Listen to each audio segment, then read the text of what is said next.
नमस्कार. वास्तव में ट्रुथ या माझ्या पॉडकास्टमध्ये तुम्हा सर्वांचं स्वागत आहे. तुम्ही पाहिल्यावर लक्षात आलं असेलच की मी एका शेतातल्या घरात उभा आहे. वासरं इथे रवंत करत बसले, तिचा अख्खा ऊस लागला आहे. खूप अप्रतिम वातावरण आहे. त्याचं कारण ते आज मी का इथे आहे. आपण देवेंद्र फडणवीस सरांचा माझा पॉडकास्ट पाहिलात, तुम्ही सुनील गावस्करचा पॉडकास्ट पाहिलात.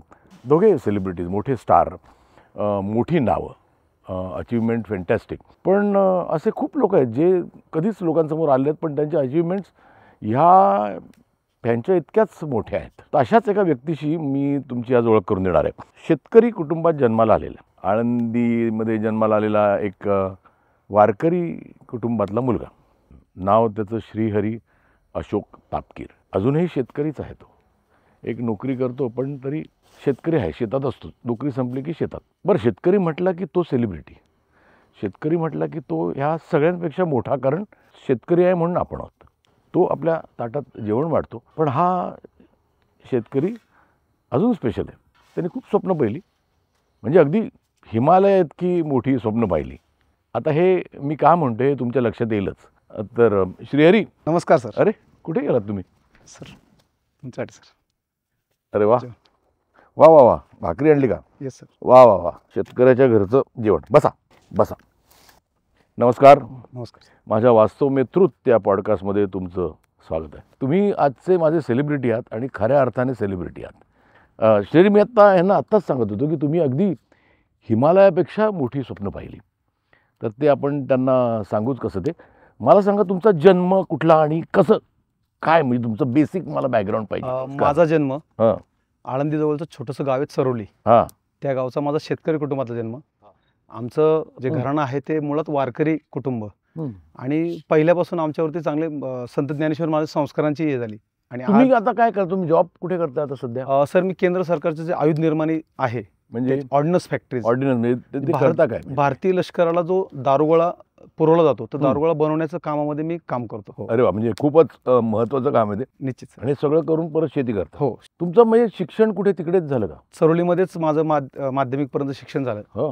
त्यानंतर पुढचं शिक्षण मी घरच्या परिस्थितीमुळे घेऊ शकलो नाही सर. 12वी पर्यंत केलं शिक्षण सर मी. आणि मग तिकडून तुम्ही तिथून मग सर पुढची घरची परिस्थिती नव्हती की पुढचं एज्युकेशन घेण्याची. त्यामुळे नोकरीसाठी प्रयत्न केले, आणि ह्या नोकरीसाठी मी अप्रेंटिस ऑर्डिनन्स फॅक्टरीमध्ये अप्रेंटिस म्हणून जॉईन जॉब झाला. हो सर. आणि त्यानंतर मन कुठेतरी स्वस्त नव्हतं की फक्त नोकरी आणि शेती करायची का. तर लहानपणापासून संस्कार घडले होते की आपली भूमी जशी संतांची आहे तशी शूरांची आणि छत्रपती शिवाजी महाराजांची. तर ते संस्कार मनावरती छत्रपती शिवाजी महाराज, त्यांचे गडकोट आणि त्याच्याबद्दलची आस्था लहानपणी आमच्या शिक्षकांनी आमच्या मनावरती बिंबवली होती. मग ती इच्छा मनावरती की हे गडकोट पाहिजे. मग गडकोट पाहिजे तर काय करायचं, भटकंती करायची. आणि भटकंतीचं वेळ मग ते मनामध्ये होतं. साधारण 2000 साली मी आयुष्यात पहिल्यांदा राजगड किल्ला, छत्रपती शिवाजी महाराजांची जी राजधानी होती पहिली, तो राजगड किल्ला ट्रेक केला, आणि तिथून माझ्या या भटकंतीची सुरुवात झाली. तर मग त्यावेळेस मला समजलं की ह्या वाटा चढण्यासाठी एक कडे किंवा ज्या कातळ भिंती तयार झाल्यात, मानवनिर्मित असतील किंवा नॅचरल असतील, ह्याच्यामध्ये चढण्यासाठी प्रस्तरारोहण म्हणजे रॉक क्लाइम्बिंगची गरज आहे. बरोबर आहे. आणि ती शिकण्यासाठी माझी ओळख माझे गुरु रमेश गुळवे यांच्यासोबत झाली. आणि माझा खऱ्या अर्थाने एक भटका यापासून एक गिर्यारोहक हा प्रवास सुरू झाला. बरं, मला आता लोकांना हे सांगायचं आहे, मी सस्पेन्स फार ठेवत नाही. श्रीहरीने हिमालयापेक्षा मोठी स्वप्न बघितली म्हणजे काय? श्रीहरीने असं स्वप्न बघितलं की मी माउंट एव्हरेस्ट चढणार. आणि स्वप्न बघणं सोपं असतं, पण ते पूर्णत्वाकडे नेणं फार कठीण असतं. ते पूर्णत्वाकडे नेलं श्रीहरीने. कमाल आहे. म्हणजे ती गोष्ट जेव्हा तुम्हाला सांगितली ना श्रीहरी, तेव्हापासून मला वाटत होतं की तुझी ही गोष्ट, त्याच्यात पुस्तक पण आले, हे सागर माथा नावाचं ना. ही गोष्ट मी जेव्हा ऐकली तर मला असं वाटलं की श्रीहरीची गोष्ट ही लोकांसमोर आली पाहिजे. म्हणजे जेवढे मला सेलिब्रिटीज महत्त्वाचे वाटतात त्यांच्या गोष्टी तितकीच किंवा किंबहुना त्याच्यापेक्षा जास्त थ्रिलिंग गोष्ट आहे तुझी. पण हा प्रवास तो कसा आला? कोण गुरुचं नाव काय? रमेश गुळवे. रमेश गुळवे. हा, हे माझे तिकडचेच का? म्हणजे हे भोसरीचे, आमच्या शेजारचं गाव. आणि असंच एक दिवस मी बातमी पाहताना पाहिली की एक कडा, कातळधार नावाचा एक कडा एका टीमने भोसरीतल्या मुलांनी सर केलाय. म्हटलं कडा सर करणं हा काय प्रकार आहे, कडा हा काय प्रकार आहे. मग ते नाव वाचलं, त्यात रमेश गुळे नाव थोडंसं ओळखीचं वाटलं की आपल्या परिसरातला मुलगा आहे. मग त्यांनी मला सांगितलं की तानाजीची गोष्ट तू ऐकली असशील की तानाजीच्या गोष्टीमध्ये दंतकथा सांगितली की घोरपडीला दोर बांधून वर चढले, पण तसं काही नाहीये म्हटले. घोरपडे बंधू नावाचे 2 क्लाइंबर होते आणि त्या क्लाइंबरने तो कडा चढून गेले, 2 गिरीचा कडा, आणि त्या कड्यावर जाऊन त्यांनी वरती दोर बांधले आणि त्या दोरांना पकडून मावळे आपल्या वर गेले आणि तो किल्ला जिंकला. कदाचित ते पहिले आपल्या इतिहासामधले ज्ञात रॉक क्लाइंबर्स. आणि मी रमेशला बोललो की रमेश मला या क्षेत्रामध्ये यायचंय. मग मी म्हटलं हे शिकण्यासाठी कुठली शाळा आहे का, कुठलं विद्यालय आहे का? त्याच्यामध्ये त्यांनी प्रामुख्याने सांगितलं की दार्जिलिंगमध्ये हिमालयन माउंटेनिंग इन्स्टिट्यूट हे आहे, उत्तराखंडमध्ये उत्तर काशीमध्ये नेहरू इन्स्टिट्यूट ऑफ माउंटेनिंग आहे, त्याचबरोबर जवाहर इन्स्टिट्यूट ऑफ माउंटेनिंग गुलमर्गला आहे, WMIS मनालीमध्ये आहे. असे भारतभर जवळ 4 ते 5 इन्स्टिट्यूट आहे. त्यातले तुला एका ठिकाणी आपण कोर्सला जाऊयात. मग कुठले कुठले कोर्स केले? मग मी बेसिक कोर्स केला सुरुवातीला, तो केला दार्जिलिंगच्या इन्स्टिट्यूटमध्ये. आणि त्या ठिकाणी मला समजलं की आपण सह्याद्रीमध्ये जे फिरतो त्या सह्याद्रीपेक्षा हिमालय प्रचंड मोठा आहे. आणि आमचं जे इन्स्टिट्यूट होतं आणि त्याचा जो परिसर होता तो एका टेकडीवरती होता, त्याला नेहरू हिल्स म्हणायचे. आणि आमचं जे हॉस्टेल होतं, म्हणजे जे तिथे शिकायला आलेले विद्यार्थी होते त्यांचं हॉस्टेल जे होतं, त्या हॉस्टेलच्या खिडकीतून आम्हाला कांचनजुंगाची पूर्ण रेंज दिसायची. आणि लिटरली त्या कांचनजुंगाच्या प्रेमात मी पडलो की दिवसा तर हिमालयाचं तो रूप पाहिलेलं, पण रात्रीच्या चांदण्यामध्ये तितकं सुंदर दिसायचं. आणि रमेशला म्हटलं ही शिखरं आपल्याला साथ घालतायत, निश्चितपणे ह्याच्यापर्यंत. कांचनजंगा किती हाईट आहे? कांचनजंगा जवळ 8687 8600 मीटरच्या पुढे आहे, म्हणजे 88 फुटात किती होतं? म्हणजे जवळजवळ 28,000 फुटाच्या पुढे जाईल ते. 28,000 फूट म्हणजे साधारण 2800 मधल्याची बिल्डिंग पकड. हो. आणि एव्हरेस्टची उंची 8,848 मीटर आहे. अरे आपण कांचनजुंगा पाहतोय, कांचनजुंगापेक्षाही एव्हरेस्ट मोठा आहे. आणि त्याचं विलक्षण माझ्या मनावरती एक प्रभाव पडला की अरे एव्हरेस्टवर चढायचं स्वप्न पाहू शकतो का? एव्हरेस्ट हे नाव कसं पडलं? म्हणजे आता मला माहिती आहे कारण तू सांगितलंस, म्हणजे हा एव्हरेस्ट आपण म्हणतो एव्हरेस्ट, पण एव्हरेस्ट नाव कुठून आलं? मुळात एव्हरेस्ट हे नाव एका व्यक्तीचं नाव आहे, सर जॉर्ज एव्हरेस्ट. हे होते ब्रिटिश काळामध्ये भारताचे सर्वेअर जनरल. ज्यांनी भारताचा मॅप केला, म्हणजे आज जो मॅप आपण पाहतो त्याची मोजणी केली. आणि त्यांच्या कारकिर्दीत ह्या शिखराचा शोध लागला नव्हता. ते रिटायरमेंट झाल्यानंतर त्यांच्या ज्युनियर ऑफिसर ज्यावेळेस दुसरे सर्वेअर जनरल झाले, त्यांच्या कारकिर्दीत ह्या शिखराचा शोध लागला. मुळात माउंट एव्हरेस्ट हा भारतामध्ये नाहीये, तो नेपाळ आणि तिबेट ह्या 2 देशाच्या सीमेवरती आहे. बरोबर. आणि नेपाळ हे स्वतंत्र राष्ट्र होतं आणि त्या राष्ट्रामध्ये कुठल्याही प्रकारची मोजणी करायला ब्रिटिशांना परवानगी दिलेली नव्हती. मग त्यावेळेस ब्रिटिश काय करायचे की त्यांच्याकडे काही तंत्र होते, मॅथमॅटिकल स्पेरॉइड नावाचं तंत्र होतं की शिखरांची अचूक उंची मोजण्याचं त्यांच्याकडे तंत्र होतं. आणि त्या माध्यमातून ते दुसऱ्या काही शिखरांवरती उभं राहून एखाद्या शिखराची दुरून उंची मोजून क्लिअर करायचे. आणि असं असताना राधानाथ शिकदर नावाचे एक मॅथमॅटिशियन त्यांच्यामध्ये टीममध्ये होते. कोणाच्या टीममध्ये? सर्वेअर जनरलच्या. हा भारतीय होता. हा भारतीय होता, राधानाथ शिकदर. खऱ्या अर्थानं एव्हरेस्टची उंची मोजण्याचं श्रेय त्यांना जातं. म्हणजे का भारतीय माणसांनी एव्हरेस्टची उंची मोजली? भारतीय माणसाने शोधली आणि जगातलं सर्वात उंच शिखर आहे हे सुद्धा त्यांनी सिद्ध केलं. अच्छा. आणि त्यामध्ये त्यांना समजलं की अरे ह्या शिखराची उंची सर्वात उंच आहे. मग त्याचं नाव काय? नेपाळमध्ये तर परवानगी नव्हती, पण ब्रिटिशांनी तर ते शोधलं होतं. हे जगातलं सर्वात उंच शिखर शोध लागला. त्यावेळेस लंडनच्या रॉयल जिओग्राफिक सोसायटीमध्ये त्या संदर्भातला एक शोध निबंध म्हणजे रिसर्च पेपर सबमिट केला गेला. आणि तो केला ह्या सर्वेअर जनरल जो एव्हरेस्ट यांचा ज्युनियर होता. आणि त्यांनी त्याला नाव काय द्यायचं तर त्यांनी आपल्या बॉसचं, म्हणजे आपल्या अगोदरच्या बॉसचं नाव जॉर्ज एव्हरेस्ट यांचं नाव एव्हरेस्ट त्या शिखराला द्यायचं ठरवलं, का तर सन्मान म्हणून. एक मिनिट जरा, एक कोणीतरी हे न्याहार आहे, धूर खूप येतोय, तो जराशी थंडी वाजली तरी चालेल, धूर डोळ्यात जातं. हा, काय म्हणत होता तुम्ही? पण आजही नेपाळी लोक किंवा तिबेटी लोक त्याला एव्हरेस्ट हे नाव कंसामध्ये देतात, ते त्यांचं स्थानीय नाव त्याला देतात. अच्छा, स्थानीय नाव काय? एव्हरेस्टचं नेपाळी स्थानीय नाव सगरमाथा किंवा सरगमाथा. सगरमाथा म्हणजे सागरातून वर आलेला माथा. मुळात हिमालयाची उत्पत्ती ही 2 भूखंडाच्या मध्ये आंतरखंडीय टकरीतून झालेली, त्यामुळे तो सागरातून वर आलेला माथा किंवा सरग म्हणजे स्वर्ग. नेपाळी भाषा खूप सुंदर, त्याच्यामध्ये स्वर्गाला सरग असं म्हणलं जातं, स्वर्गाचा माथा. आणि त्याच्या पलीकडे असणाऱ्या तिबेटमध्ये त्याला चोमोलुंगमा म्हणतात, म्हणजे विश्वाची जननी, जगाची माता. आणि हे खूप पवित्र शिखर मानलं जायचे त्यांच्यासाठी, खूप पवित्र आहे ना, पवित्र होतं. त्यामुळं ज्यावेळेस त्यांना समजलं नेपाळच्या राजाला वगैरे किंवा तिबेटच्यांना की याचं नाव बदललंय, त्यावेळेस त्यांनी सांगितलं ह्या शिखराची नावं वेगवेगळी आहेत, म्हणजे चिंगो बनारी, चोमो कांकार, भैराथान. पण सागरमाथा हे नेपाळी नाव आणि चोमोलुंगमा हे तिबेटी नाव, हे 2 नावं फिक्स होते. ती आजही ज्यावेळेस एखादा गिर्यारोहक नेपाळकडून शिखर सर करतो एव्हरेस्ट, त्यावेळेस त्याच्यावरती ते स्पष्टपणे लिहितात की यांनी सागरमाथा हे शिखर सर केले, कंसामध्ये आंग्ल नाव म्हणजे इंग्लिश नेम माउंट एव्हरेस्ट, आंग्ल म्हणतात, आंग्ल बनवतात. आणि चोमोलुंगमावाले त्यांच्या चायनीज लँग्वेजमध्ये लिहितात की Chomolungma in bracket mount Everest. अच्छा. एव्हरेस्टचं इतकं आकर्षण निर्माण झालं मनामध्ये मी म्हणलं रमेश आपण एव्हरेस्ट करू शकतो का? म्हणलं का नाही करू शकत, आपण निश्चित एव्हरेस्ट करू शकतो. आपण एव्हरेस्ट पण त्याच्या आधी इकडचे सगळे डोंगर चढून झाले. हो, सह्याद्रीमधले कडे अनेक सुळके, ज्याच्यामध्ये वानरलिंगी असेल, लिंगाणा असेल, नाना सांगटा असेल, ड्युक्सनो ज्याला नागफणी म्हटलं जातं लोणावळ्यावर, असे अनेक सुळके, छोटे मोठे सुळके आम्ही बरेच सर केले होते. त्यासाठी आम्ही 2008 साली आमची सागरमाथा गिर्यारोहण संस्था ही संस्थेची स्थापना केली. त्याच्यामुळे तुम्ही हिमालयात आपलं एव्हरेस्टच नाव एव्हरेस्टच नाव संस्थेला घेतलं, दिलं. कारण की आमचं स्वप्नच होतं एव्हरेस्ट सर करायचे. आणि मग एव्हरेस्टच स्वप्न येतं, एव्हरेस्टच नाव आम्ही आमच्या संस्थेला दिलं आणि ते स्वप्न आम्ही पाहिलं आणि ठरवलं माउंट एव्हरेस्ट. एव्हरेस्टवरती एक ना एक दिवस जायचं.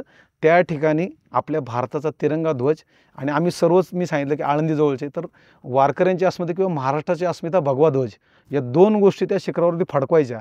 निश्चितपणे तो अभिमानाचा क्षण आपल्या आयुष्यात येऊन द्यायचा, हे स्वप्न आम्ही ठरवलं होतं. एव्हरेस्टचे शिखर सर करणं जेवढं कठीण आहे तेवढं त्याची तयारी म्हणा, फिजिकल, मेंटल आणि फायनान्शियल तयारी करायला लागते. ते काय कसं, म्हणजे ते मला ऐकायला आवडेल.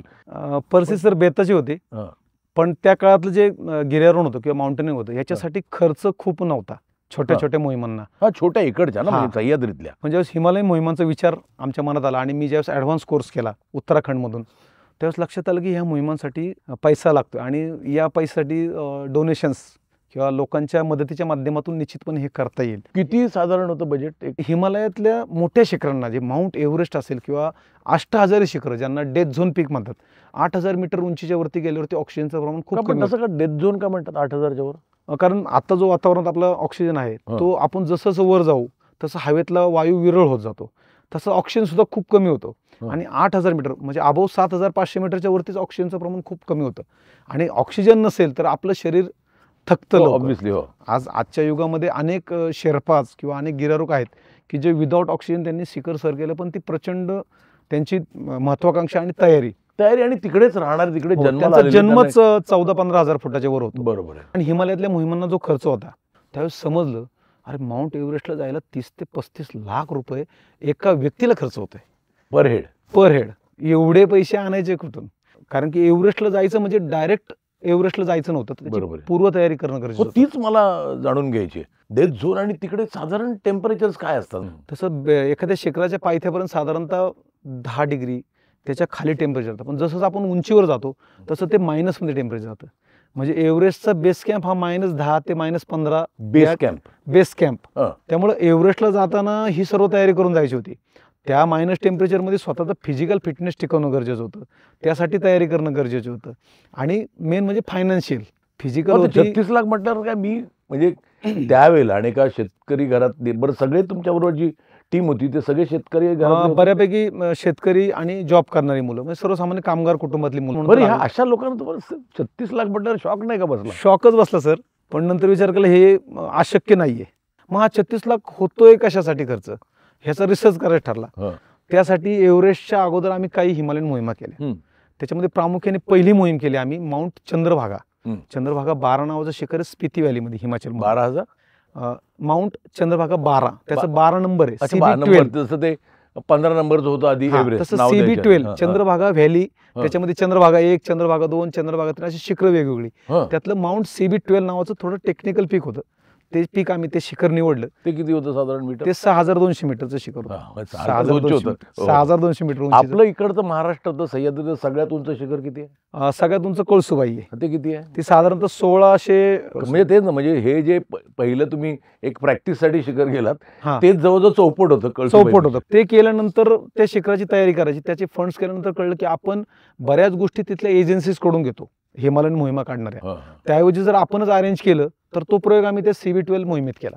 आणि समजलं की अरे खर्च कमी होऊ शकतो. मग एव्हरेस्टला जायचं तर प्री एव्हरेस्ट मोहीम करणं गरजेचं होतं. मग आम्ही प्री एव्हरेस्ट मोहिमेची तयारी चालू केली. आम्ही जवळजवळ 2 ते 3 वर्ष त्याच्यामध्ये रिसर्च करत होतो की कसे खर्च होतो एव्हरेस्टला, नक्की काय काय एक्सपेन्सेस असतात. त्याला फक्त 2-3 वर्ष गेली. 2 ते 3 वर्ष सर, कारण की अनेक लोकांकडून त्यांच्या मोहिमांचे अहवाल घेतले, त्यांचा खर्च कुठे झाला, ते काय प्रकारे नेपाळ गव्हर्नमेंटला किती रॉयल्टी भरावी लागते, तिथली शेर्पाची फी. बरं, रॉयल्टी भरायला लागते? हो, नेपाळ हे मला एव्हरेस्ट शिखर चढायचं आहे, ते नेपाळी लोक काय म्हणतात? सगरमाथा किंवा सगरमाथा. आपण सगरमाथा म्हणू. आपण कशाला ब्रिटिशांचं नाव घेऊ, आपण सगरमाथा. आपण पण कंसात लिहू की एव्हरेस्ट. निश्चित. नेपाळ गव्हर्नमेंट साधारण किती घेते एका? सर साधारणतः 2012 साली 5.5 ते 7.5 लाखाच्या दरम्यान ती रॉयल्टी असायची प्रत्येक टीमच्या क्वांटिटी गिर्यारोहकाकडनं प्रति गिर्यारोहक हां. 5.5 लाखापर्यंत किंवा 6.5 कधी कधी ती व्हेरियंट हां, असायची. हां, आणि ती रॉयल्टी नंतर तुम्हाला लागणार साहित्य. बरं, ते हे जे तुमच्याबरोबर शेर्पा येतात. शेर्पा येतात हो, त्यांचे वेगळे. त्यांचे पेमेंट्स वेगळे. शेर्पा सुद्धा आपल्यासोबत त्या मोहिमेमध्ये आपल्या सुरुवातीच्या टप्प्यापासून तर समिट होऊन पुन्हा आपल्याला काठमांडूमध्ये आणेपर्यंत हां. शेर्पा आपल्यासोबत असतात. किती घेतात ते साधारण? शेर्पा साधारणतः 2.5 ते 3 लाख रुपये कधी कधी. म्हणजे तरी 2.5 ते 3 लाख कमीच आहेत मला वाटतं. त्यांच्या मनाने ते कमीच आहे, पण त्या देशात कुठलाही उद्योग मोठा नाहीये. त्यांचा बरोबर. रेव्हेन्यू हा टुरिझम आणि या माउंटेनिंग वरती डिपेंड आहे. हां. त्यामुळे त्या लोकांचा तो वर्षातून एकच सीझन असतो. मे महिन्यामध्ये साधारणतः मोहिमा होतात. मार्च नंतर मार्चमध्ये मोहिमा चालू होतात हां. आणि मे आणि जूनच्या फर्स्ट वीकमध्ये एंड होतात. बस तेवढ्याच एका पिरियडमध्ये क्लाइंब करू शकतात. म्हणजे वेदर चांगलं मिळतं. त्यामुळे तेवढ्याच पिरियड तो त्यांचा कमवण्याचा सीझन असतो वर्षातला. हां. अनेक शेर्पा 7-7, 8-8 वेळा एव्हरेस्टवर चढलेले आहेत. आता अलीकडचं एक रेकॉर्ड आहे आप्पा शेर्पा म्हणून किंवा लाखपार शेर्पा, असे 2-3 शेर्पा आहेत ज्यांनी 35 वेळा, कुणी 27 वेळा एव्हरेस्ट केलेला आहे. मला वाटतं ते पहिले जे हिलरी चढले हो, एडमंड हिलरी एडमंड आणि हिलरी. तेनजिंग नोर्गे. त्याच्या मागे पण काहीतरी गोष्ट आहे ना काहीतरी.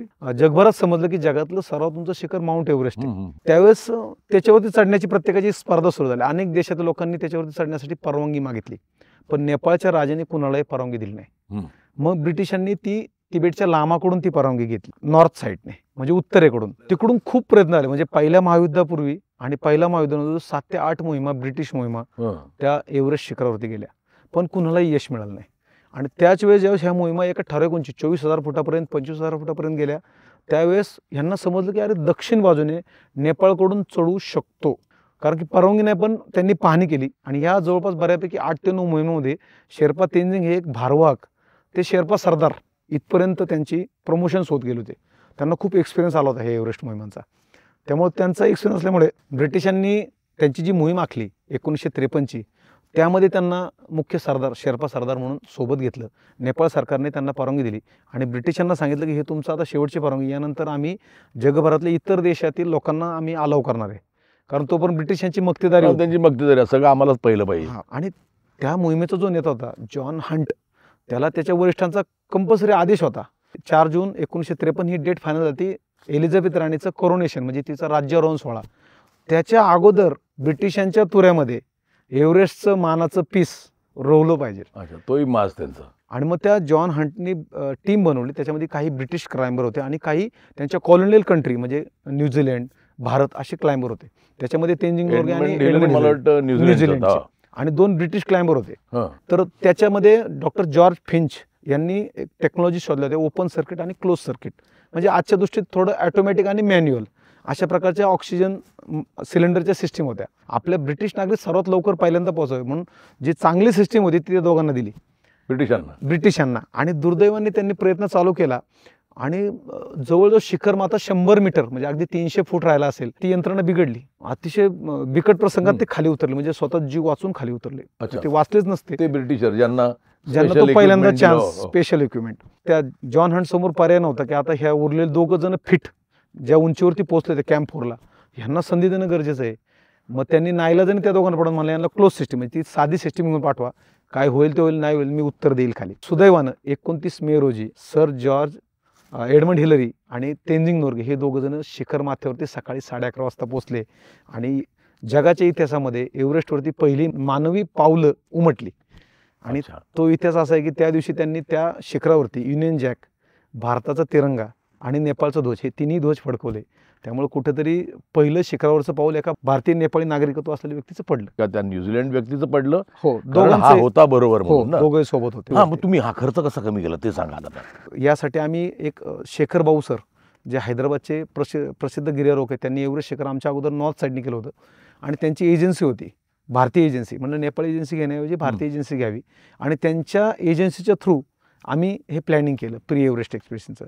आणि मग ते संशोधन करताना आम्ही निवडलं माउंट मेरा नावाचं शिखर, जे 6,654 मीटर म्हणजे जवळजवळ 6,700 मीटर. जे शेर्पा गाईड आमच्यासोबत एव्हरेस्टला घ्यायचे होते त्यांनाच आम्ही मेरा पिकला घेतलं. अच्छा. पर्पज 2 होते. नक्की खर्च होतो कसा, हे किती चार्ज करतात छोट्या शिखराला, एव्हरेस्टला किती चार्ज करतात, ह्या दोन्ही गोष्टींचा ताळा बांधणं गरजेचं होतं. नेपाळमधल्या एजन्सी कशा प्रकारे काम करतात, ते तुम्हाला काही सुविधा देतात आणि त्या सर्वबरोबर ह्या शेर्पा आत्ता जर त्यांच्यासोबत चांगला सिंक्रो झाला, म्हणजे आपलं संबंध चांगले झाले, एक मैत्रीपूर्ण संबंध झाले, निश्चित एक चांगला बॉन्डिंग झालेले एक मित्र असू शकतात. तो विचार करून आम्ही ते निवडलं. आणि मग ते शेर्पा घेऊन आम्ही माउंट मेरा शिखर नोव्हेंबरमध्ये सर केलं. आणि ते सर केल्यानंतर जेव्हा शेर्पा एजन्सीकडे आलो, तेव्हा शेर्पा एजन्सीने आम्हाला सांगितलं की तुमची टीम खूप छान आहे, तुम्ही एव्हरेस्टला जाऊ शकता आता. मग आम्ही डिस्कशन चालू केलं, एवढा खर्च कसा होतो, तो कसा कमी करता येईल. मग त्यांनी सांगितलं हे असं होतं, आम्ही आल्यानंतर तुम्हाला ही फॅसिलिटी देतो, इथं आल्यानंतर तुमचं विमानाची तिकीट असतात, तुम्हाला इथं 5 स्टार हॉटेलमध्ये ठेवलं जातं. 5 स्टार हॉटेल म्हटल्यावरती माझ्यासारख्या शेतकरी कुटुंबातले मला प्रश्न, 5 स्टार हॉटेलची काय गरज आहे. मी त्या शेर्पाला विचारलं, भैया ऐसा क्यों करते आप. मग तुम्ही शिकलास विचारलं कसं, हिंदी बोलतात ते? हिंदी पण बोलतात आणि नेपाळी बोलतात. ज्यावेळेस मेरा पिकला माझा शेर्पा जो होता, जो माझ्यासोबत एव्हरेस्टला असणार होता, त्याच्याशी मी इतकं चांगलं बॉन्डिंग बोलतो, त्याला म्हणलं शेर्पाताई मुझे आपका थोडा थोडा नेपाळी शिकाव. आणि मुळात नेपाळी भाषा ही संस्कृत उद्भव किंवा ती प्राकृत सारखी भाषा आहे. म्हणजे उदाहरणार्थ जर म्हणलं आपल्या भाषेत बोलतो किती मराठीमध्ये, तर नेपाळीमध्ये कती हा शब्द होतो. तुमचं नाव काय, तपय का नाम क्यों हो. इतकी सोपी भाषा असल्यामुळे थोडं समजायचं, थोडंसं हिंदी थोडी नेपाळी मिक्स करून बोलायचो. जे शेर्पा एजन्सीचे मालक होते त्यांच्याशी आम्ही बोललो, तुम्ही एवढं का करता. ते म्हणले 5 स्टार हॉटेल. 5 star hotel. मी म्हटलं हम नहीं रहेंगे. तो म्हणले नाही सर, एव्हरेस्ट पे जाना है तो 5 स्टार में रह के जाओ. म्हटलं असं का. तो म्हणलं बरेच लोक एव्हरेस्टवरती गेल्यावरती मृत्युमुखी पडतात, मरायच्या आधी 5 स्टार हॉटेलमध्ये राहायची इच्छा पूर्ण व्हावी. खरं तर एव्हरेस्टला मृत्यूचं शिखर म्हटलं जातं. एव्हरेस्टवरती अनेक लोकांचे डेथ होतात. त्यामुळं कदाचित त्यांची अशी भावना असते की मरायच्या आधी एकदम छान, एकदम राजेशाही यामध्ये मजा करून गेलो. आम्ही लगेच खर्चामध्ये आमचा एक कॉलम कमी झाला की 5 स्टार हॉटेलचा खर्च कमी, विमान कमी केलं. म्हणलं काठमांडू काय आकाशात नाहीये, जमिनीवरतीच आहे.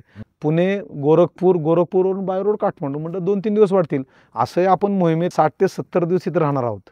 70 दिवस म्हणजे प्लॅन केलं होतं. टोटली साधारणतः 45 दिवसामध्ये ते 50 दिवसामध्ये मोहीम संपते, डिपेंड तिथल्या वेदर विंडोवरती.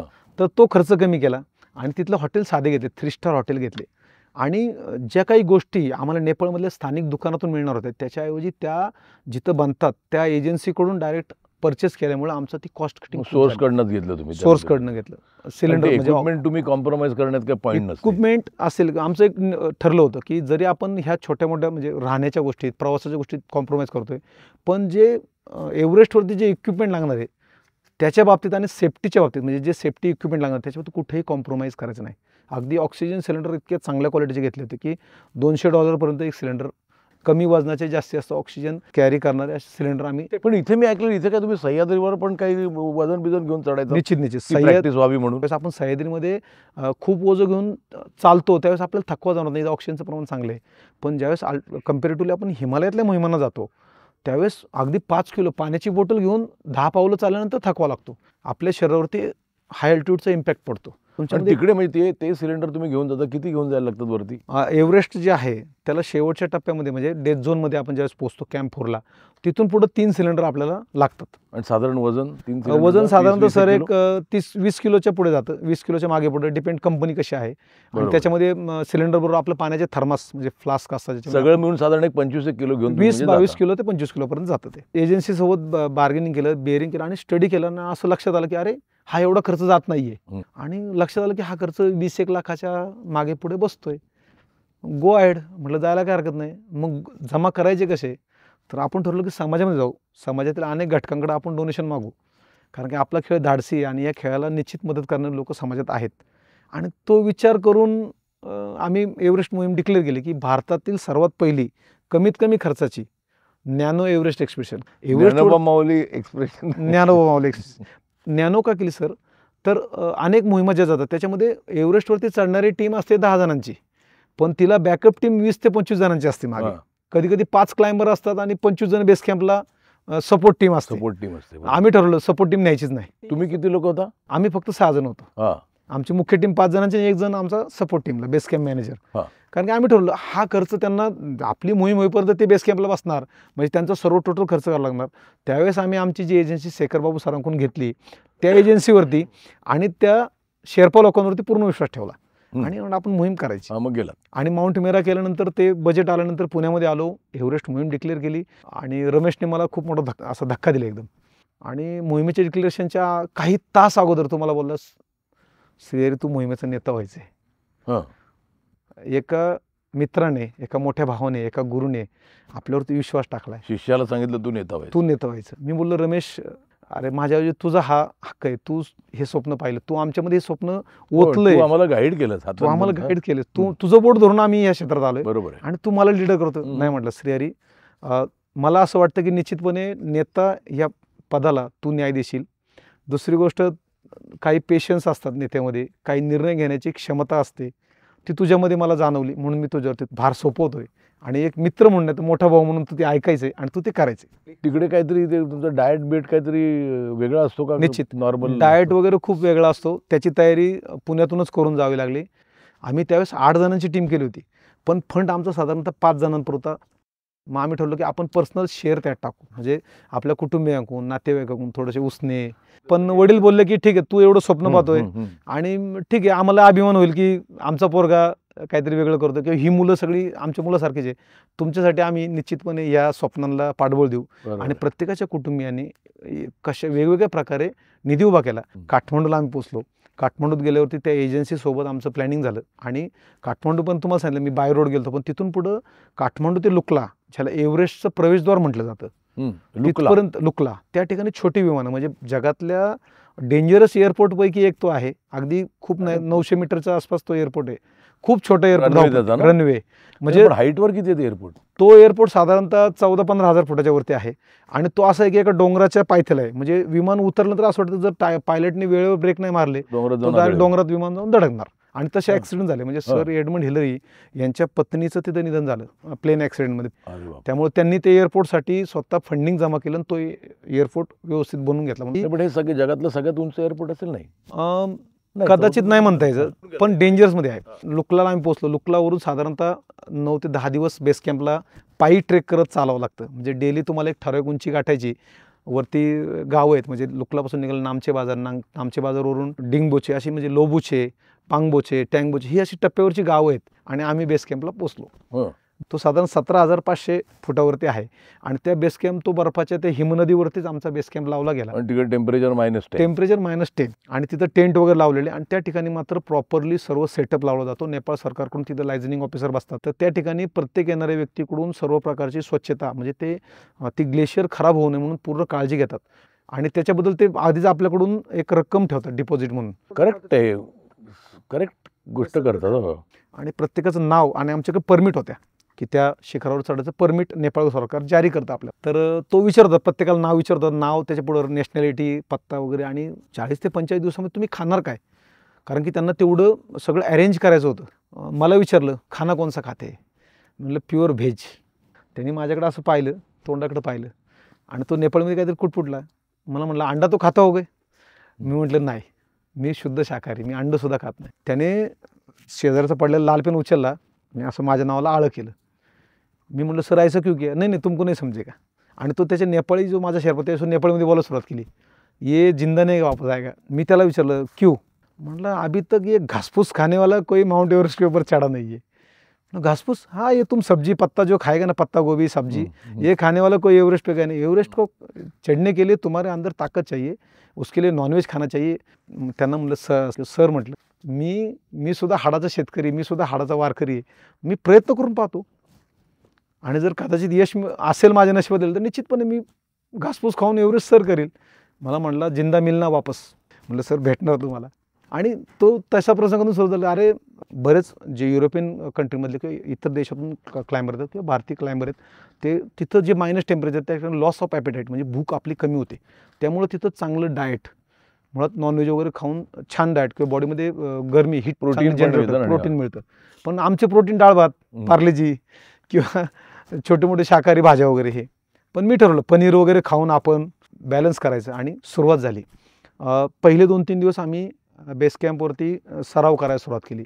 त्या बेस कॅम्पवरती असणारे ग्लेशियरमधले जे काही कडे होते छोटे छोटे, त्या कड्यावरती आमच्याकडे जे इक्विपमेंट होतं, त्याच्यामध्ये पायामध्ये कोपलास, जे बूट 2 ते 3 लेअरचे बूट, आणि त्याला खिळे असायचे, खिळ्यांचं आवरण चढवलं, क्रॅम्पॉन, ते लावून हातामध्ये आईसॅक्स म्हणजे बर्फाच्या कुदळे घेऊन चढण्याचा सराव करायचा. कारण की, आणि शेर्पांनी आम्हाला सांगितलं की आपलं शेड्यूल ज्यावेळेस चालू होईल क्लाइम्बिंगचं, त्यावेळेस त्याच्या आदल्या दिवशी आपली पूजा होईल. शेर्पा जे नेपाळी लोक आहेत, ती पर्वताला देवता मानतात. त्यामुळं शिखरावर जाण्यापूर्वी ती त्याची परवानगी घेतात. बाबा आम्हाला वर येऊ देत, आम्हाला शिखरावर चढायसाठी तू मार्ग दे. आणि मग त्या बेस कॅम्पवरती त्यांनी एक पूजा स्थळ बनवलं जातं आणि त्या ठिकाणी वेगवेगळे रंगीबेरंगी फ्लॅग्स, आजही आपण पाहतो की अनेक जे भटकंती करणारे लेह लडाखचे बाईकवाले ते प्लेइंग फ्लॅग लावतात. हो तर तशा प्रकारचे प्लेइंग फ्लॅग त्या ठिकाणी लावले जातात आणि ते फ्लॅग लावून त्या ठिकाणी पूजा मांडली गेली. आम्ही आपलं महाराष्ट्रातून गणपती बाप्पाची छोटीशी प्रतिमा घेऊन गेलो आणि छत्रपती शिवाजी महाराजांची प्रतिमा ती त्या ठिकाणी लावली आणि भारतात तिरंगा ध्वज त्यांच्या नेपाळी ध्वज सोबत लावला आणि पूजा केली. आणि नेक्स्ट डे आमचं रोटेशन, म्हणजे हिमालयातल्या कुठल्याही शिखरावरती आपण डायरेक्ट चढाई करू शकत नाही, त्याचे रोटेशन्स असतात. एका टप्प्यावरती एका उंचीवरती आपण जाणं आणि त्या उंचीवरती आपली बॉडी तिथं अक्मटलायझेशन, म्हणजे त्या वातावरणात सूट होते का नाही, आपल्याला काय त्रास होतो का नाही हे पाहणं. आणि पूजेच्या दुसऱ्या दिवशी आमचा कॅम्पवनचा पहिला टप्पा, चढाईचा टप्पा सुरू झाला. हा, मग बेस कॅम्प वरनं मग नंतर मग नेक्स्ट स्टेप काय आहे त्याची? Direct Everest? बेस कॅम्पवरून डायरेक्ट एव्हरेस्ट करता येत नाही. बेस कॅम्पवरून जो आहे कॅम्प 1 त्यापर्यंत तुम्हाला चढाई करायला लागते, साधारणतः 19,000 फुटापर्यंत. कॅम्प 2 वर जायला लागतं. ह्या प्रत्येक टप्प्यावरती तुम्हाला राहून पुन्हा खाली बेस कॅम्पला यावं लागतं. त्याचे रोटेशन्स करावे लागतात, कारण की एका दमात आपण एव्हरेस्ट सर करू शकत नाही. पण परत कशाला खाली यायचं मग? सर, त्या उंचीवर जाऊन आपलं शरीर त्या ठिकाणी वातावरणात सूट होतंय का, आपल्याला कुठला त्रास होतोय का, कारण वेदरपेक्षा तिथलं टेम्परेचर, तिथं असणारं वाहणारं वारं आणि त्या कंडिशन्समध्ये आपण सर्वाईव्ह करू शकतो का. आणि त्या रोटेशनला ती हाईट गेन करून पुन्हा खाली येणं, कारण जसं उंचीवर आपण जाऊ तसं मानवी शरीरावरती वेगवेगळे इम्पॅक्ट पडतात, की नेक्स्ट टाइम ज्यावेळेस आपण त्या उंचीवर त्याच्यापेक्षा पुढची उंची आपण निश्चितपणे चांगल्या पद्धतीने गाठू, म्हणून ते रोटेशन्स केलेले असतात. आम्ही ते पहिलं रोटेशन सुरू केलं, खुंबू आईसफॉल, ज्याला खुंबूचा धबधबा म्हटलं जातं, बर्फाचा. प्रचंड मोठे मोठे हजारो टन वजनाचे ब्लॉक्स, बर्फाचे ब्लॉक्स, आणि त्यामधून जाणारी चिंचोळी वाट, त्याचबरोबर त्या ब्लॉक्सच्या खाली हजारो फूट खोल क्रेव्यास म्हणजे हिमभेगा, ज्याच्यामध्ये जर माणसाचं पाऊल चुकून पडलं किंवा त्यात जर पडला तर त्याची डेड बॉडी सुद्धा मिळणं अवघड. अशा त्या क्रेव्यास ज्या आहेत, ज्या हिमभेगा आहेत, त्या क्रॉस करताना त्याच्यावरती छोटे छोटे ॲल्युमिनियमचे लॅडर्स ह्या माउंट केल्या जायच्या, ठेवल्या जायच्या, आणि त्या लॅडरवरून ती हिमभेगा क्रॉस केली जायची. चढायचं का असं सपाट, कधी ठिकाणी चढायचं, काही ठिकाणी व्हर्टिकल असायची, काही ठिकाणी थोडी इन्क्लाइंड, म्हणजे जशी सिच्युएशन आहे तशी ती लॅडर लावली जायची. आणि आम्ही तो कॅम्प 1च्या दिशेने प्रवास चालू केला. आमच्यासोबत रमेश, आमची सगळी टीममेट, आम्ही सर्वजण क्लाइम्बिंग करायला सुरुवात केली. पण रमेशने माझं एक ठरलं होतं की शिखराच्या माथ्यावरती आपण दोघांनी सोबत पाऊल ठेवायचं. बरोबर. आणि आम्ही ते रोटेशन चालू केले. आणि रमेश थोडासा मागे पडला होता, तर मी त्याला विचारलं की रमेश काय झालं. तो म्हटलं थोडासा बुटाचा मला त्रास झाला, बूट थोडासा कमी साईजचा आला आहे. तर मी म्हटलं ठीक आहे, तुला जेवढं जमेल तेवढं आहे, काय वाटलं तर असतं आपण माघारी फिरू. तो म्हटलं नाही, माझा एकट्याचा प्रॉब्लेम आहे, तुम्ही कंटिन्यू पुढे करा, कॅम्प 1ला जा, मी जेवढं होईल तेवढं शक्य हाईट गेन करून माघारी ॲक्लेमेटाईज होणं म्हणतात. ॲक्लेमेटाईज होणं. आणि अर्ध्या वाटेत गेल्यावरती रमेशने सांगितलं की माझा शूजचा जास्तच त्रास झाला, मी खाली उतरतो माघारी, तुम्ही कंटिन्यू करून या. ह्या रोटेशनला अगदी अर्ली मॉर्निंग निघायला लागायचं, 3:30-4 या दरम्यान निघायला लागायचं, कारण की बर्फाची कंडिशन थोडीशी हार्ड बनलेली असते, त्याच्यावरून चालणं सोपं व्हायचं. जसा दिवस उगेल किंवा जसं ऊन वाढेल तसं तो बर्फ भुसभुशीत व्हायचा, अनेक ठिकाणी ते कडे तुटायचे चान्सेस होते. त्यामुळं अर्ली मॉर्निंग जे थंड वातावरण त्यात ते क्लाइम्ब करणं गरजेचं होतं. आम्ही परत खाली आलो आणि खाली आल्यावर मग रमेश आमची वाट पाहत होता त्या बेस कॅम्पला, आमच्या तंबूजवळ. आणि आल्यानंतर रमेशने आमचं स्वागत केलं. आम्हाला सर्वांना गरमागरम ज्यूस, म्हणजे आपण जे लिंबू पाणी वगैरे पितो किंवा रसना वगैरे पितो, तिकडे गरम रसना प्यावा लागतो, थंड काही प्यायचंच नाही, कोमट किंवा गरम. तर त्याने आमचं ज्यूस देऊन स्वागत केलं आणि बोलायला कसा प्रवास आहे, काय आहे, म्हणजे त्या टेक्निकल किती आहे, किती अडचणी आहेत, सगळं बोलत असताना रमेश म्हटलं ठीक आहे. आणि रमेश म्हटलं मी थोडंसं आलो म्हणून टेंटकडे तो उठला आणि 4 पावलं चालला असेल आणि त्याला चक्कर आली. तिथं आमचे शेर्पा आमच्यासोबतच उभे होते. शेर्पानी पाहिलं की रमेश थोडासा त्याच्या बॉडीचा बॅलन्स जातोय, तर त्यांनी त्याला पकडलं, रमेश सर क्या हो गया आपको. आणि तो लिटरली बेशुद्ध पडला. त्या शेर्पाने त्याला पकडलं. मग आम्ही रमेशला पकडून आमच्या टेंटमध्ये आणलं. मोठा टेंट होता, एक डायनिंग टेंट, त्यामुळे त्याला आणलं, त्याला त्या एका टेबलावरती झोपवलं आणि पाहिलं रमेश बेशुद्ध होता. तर आमच्यासोबत आमचे मेडिकल एक ऑफिसर होते त्या एजन्सीचे, आणि आमच्या शेजारी भारतीय सैन्याचं एक टीम होती. तर म्हणजे भारतीय सैन्याचे डॉक्टर आम्ही बोलवले, त्यांना रिक्वेस्ट केली सर असं असं झालं. तर ते सुद्धा अगदी धावत पळत पुढच्या काही मिनिटांमध्ये आले आणि रमेशची त्यांनी पाहणी केली. आणि ते बोलले की कुछ नाही इसको, त्याला नॉर्मल चक्कर आलेली आहे, तुमच्यातलं लीडर कोण आहे, तो बाजूला आहे माझ्यासोबत. तर मी मोहिमेचा नेता होतो, मी बाजूला गेलो. मला म्हटले कदाचित यांना ह्या अल्टिट्यूडचा त्रास झाला आहे आणि स्ट्रोक आलेला आहे यांना. मी स्ट्रोक शब्द ऐकल्यानंतर मी घाबरलो. तर ते म्हटले की स्ट्रोक म्हणजे त्याला पॅरालिटिक स्ट्रोक आलेला आहे, कदाचित हा पुन्हा येऊ शकतो, त्यामुळे ह्याला त्वरित कॅम्पला जे हॉस्पिटल तिथं न्या आणि एअरलिफ्ट करा काठमांडूकडे. आम्ही त्वरित आमची यंत्रणा हलवली. आमच्यासोबत शेखर भाऊ सर होते. काय परिस्थितीतनं गेलात आणि हे एक नवीन संकट दिव्य आमच्या समोर उभं. त्याला बेस कॅम्पच्या त्या हॉस्पिटलला आम्ही, तो म्हणला, तो थोड्या वेळाने शुद्ध झाला. डॉक्टरने त्याचे प्रथमोपचार केले, त्याला एक इंजेक्शन वगैरे दिलं आणि त्याला म्हटलं तुम्ही आराम करा, तुम्हाला बेस कॅम्पच्या हॉस्पिटलला आपण शिफ्ट करूयात. आम्ही त्याला म्हटलं, तो एकदम शुद्धवाला बोलला, म्हटलं काय नाही, मला नॉर्मल चक्कर आल्यासारखं झालं आहे. म्हटलं काय नाही रमेश, आम्ही कुणीही त्याला काय वाच्यता केली नाही. ठीक आहे म्हटलं, आपण हॉस्पिटल जाऊ, चेकअप करू. तो म्हटलं चला चालत जाऊ. म्हटलं चालत नको, तुला प्रॉपरली स्ट्रेचरवर नाही नाही मला काय झालेलं नाही आहे. म्हटलं रमेश, जरी काय झालं नसतं तर आपण काळजी म्हणून जाऊयात. आणि त्याला त्या बेस कॅम्पच्या हॉस्पिटलपर्यंत आम्ही स्ट्रेचरवरती आमच्या शेर्पा सहकार्याने आम्ही सोबत तिथपर्यंत गेलो. जवळजवळ साधारणतः एक अर्धा किलोमीटर लांब ते हॉस्पिटल होतं.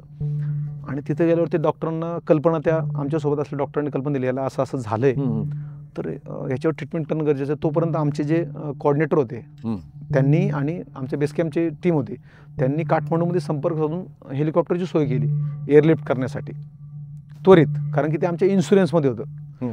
आणि दुर्दैवानं त्यावेळेस वेदर खराब झालं आणि हेलिकॉप्टर आमच्यापासून काही मिनिटांच्या अंतरावरून माघारी गेलं. त्याला व्हिजिबिलिटी नसल्यामुळे तो लँड करू शकत नव्हता. मग आम्ही त्या डॉक्टरांशी चर्चा केली. डॉक्टर म्हटले की रमेशला इथं ठेवणं गरजेचं आहे ह्या हॉस्पिटलमध्ये ऑब्झर्वेशनमध्ये. आणि मग आम्ही ठरवलं होतं, डॉक्टर बोलले की अर्ली मॉर्निंग फर्स्ट रेज ज्यावेळेस उजेडेल त्यावेळेस हेली लगेच त्याला रेस्क्यू म्हणजे इव्हॅक्युएट करून घेऊन जाईल.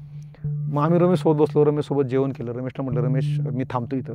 तो म्हटला तुम्ही इथं थांबू नका, तुम्ही आपल्या बेस कॅम्पला जा, तिथं आपली टीम थांबलेली बाकीची मुलं, आणि माझ्यासोबत माझी स्लिपिंग बॅग आहे, तुम्ही इथं या मायनस टेम्परेचर तुम्ही कशाला रात्रभर ताट काढता, तुम्ही जाऊन तिथं राहा. आणि मी सकाळ झालं की मी काठमांडूमध्ये गेलो, ट्रीटमेंट घेऊन मी पुन्हा माघारी बाय एअर चॉपरने, आणि आपण परत क्लाइम्बिंग करू.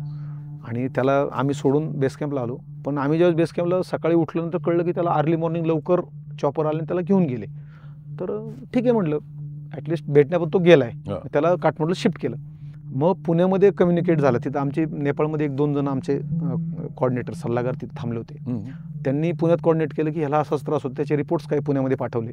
आणि पुण्याच्या डॉक्टरांनी सांगितलं की त्याला त्वरित तिकडं आणा, थोडासा विषय गंभीर आहे, क्रिटिकल आहे, असं त्या टीमचं कॉर्डिनेटर. आम्हाला कुठलीही कल्पना दिली नव्हती, कारण का आम्ही बेस कॅम्पवरती. आणि कदाचित त्यांना असं वाटलं असावं की ह्या सगळ्या गोष्टीमुळे आम्हाला धक्का बसेल, आमच्यावरती काहीतरी मानसिक हे होईल. त्यामुळे आमच्या रोटेशनमध्ये, आमच्या शेड्यूलमध्ये कुठलंही हे नको. त्यांनी सांगितलं की रमेश ठीक आहे, त्याला पुढच्या ट्रीटमेंटसाठी आपण पुण्याला नेतोय.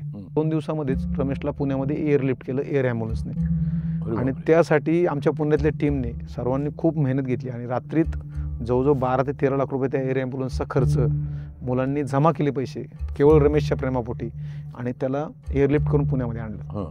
आणि आम्ही त्या दरम्यान आमचं रोटेशन्स पुढचे कंप्लीट करून सुरू होतं, कारण की आम्हाला कुठल्याही गोष्टीची कल्पना नव्हती. साधारण 27 एप्रिल ह्या दिवशी आम्हाला समजलं की रमेशवरती छोटीशी शस्त्रक्रिया म्हणजे ऑपरेशन झाले. आणि हे ऐकल्यावरती आम्ही म्हणजे एकदम कोसळलोच.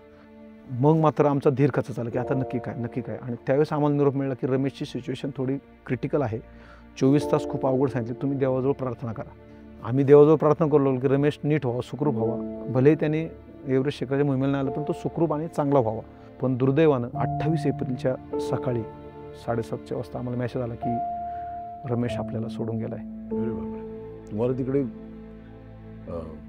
कॉन्फिडन्स ढासळला नाही? सर ढासळला. सगळे मुलं जे आमची टीम होती, आम्ही दिवसभर अक्षरशः रडत होतो.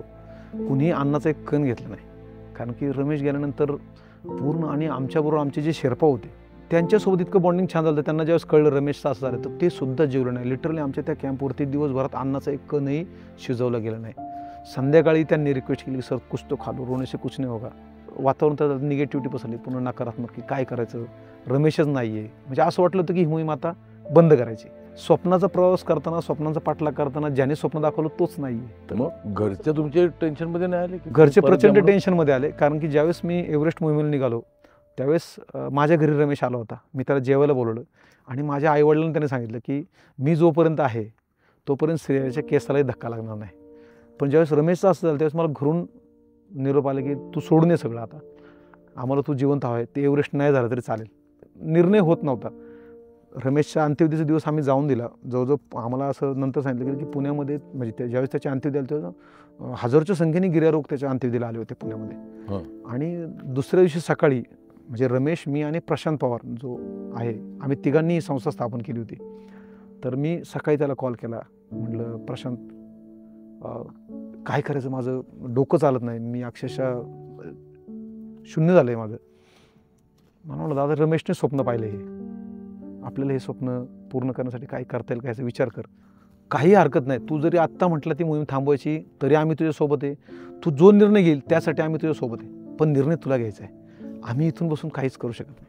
आणि त्या क्षणाला त्याने फोन रमेशच्या वडिलांकडे दिला, ज्यांचा 30-32 वर्षाचा तरुण मुलगा आदल्या दिवशी गमावला आहे. रमेशला या दरम्यान म्हणजे मोहिमेच्या अगोदरच नुकतंच एक बाळ झालं होतं. 3 ते 4 महिने त्याचं बाळ होतं छोटं. अच्छा. आपला तरुण मुलगा गेला आहे, त्याचं घरात लहान बाळ आहे आणि त्या सिच्युएशनमध्ये ते मुलाचं अस्थिविसर्जन करून आलेले. तो फोन त्यांच्याकडे गेला आणि ते मला म्हणाले, श्रीहरी, रमेश हे जग सोडून गेला आहे, पण रमेशचं स्वप्न होतं एव्हरेस्टचं आणि आज तुमच्यामध्ये मी रमेशला पाहतोय. तुम्ही हे प्रयत्न करा. नाही म्हटलेत तरी मला आनंद आहे, हो म्हटलेत तर तुम्ही सुरक्षितपणे करा. माझा एक रमेश गेला आहे, माझे तुम्ही बाकीचे सर्वजण रमेशच आहात. कुणीही जीवाचा धोका पत्करू नका, पण रमेशचं स्वप्न पूर्ण करण्याचा प्रयत्न करायचा विचार करा. आणि त्यांचे ते शब्द स्ट्राईक झाले. ते म्हणले, रमेशने शेवटच्या श्वासापर्यंत एव्हरेस्टचं स्वप्न पूर्ण करण्यापर्यंत तो आला आणि कदाचित त्याने हे बलिदान दिले. तर तुम्ही निश्चितपणे त्या स्वप्नासाठी प्रयत्न करायला काही हरकत नाही. तो पाठलाग करायचा प्रयत्न. आणि मी ठरवलं, जर रमेशने बलिदान दिले तर आपण प्रामाणिकपणे प्रयत्न करायला काय हरकत आहे. आणि मी माझ्या सर्व टीमला एकत्र बोललो आणि सांगितलं की आपण रमेश गमावला आहे, पण रमेशने दाखवलेलं स्वप्न त्याच्या ध्येयासाठी, त्याने जे आपलं स्वप्न आपल्या मनामध्ये बिंबवलं, आपण जे स्वप्न पाहिले त्या हिमालय एवढ्या स्वप्नाचा पाठलाग करायला रमेशच ताकद देणार आहे. आणि आम्ही निघालो. आई मला सारखी म्हणायची, नको जाऊ तू, माझा रमेशसुद्धा माझाच पोरगा होता, मी एक गमावला मुलगा, मला अजून गमवायचं नाही आहे. अशा वेळेस माझे वडील माझ्या पाठीशी वडील म्हणले, शांतपणे निर्णय घेतला आहेस ना तर कर. असं वाटलं नाही होणार तर आपलं माघारी फिर, एव्हरेस्ट तिथंच आहे, पुढच्या वर्षी जा परत. वडील खूप खंबीरपणे उभे राहिले. आणि कॅम्प 2ला आम्ही गेलो. कॅम्प 2ला जाताना आमचा एक सहकारी होता माझा आनंद, त्याला गिटार वाजवायला तो नुकताच शिकला होता. आणि त्या ठिकाणी असं होतं की रोटेशनमध्ये गेल्यानंतर त्या ठिकाणी काही दिवस राहायला सुद्धा लागायचं. तर त्या ठिकाणी आम्ही 2 ते 3 दिवस मुक्काम करायचा विचार केला.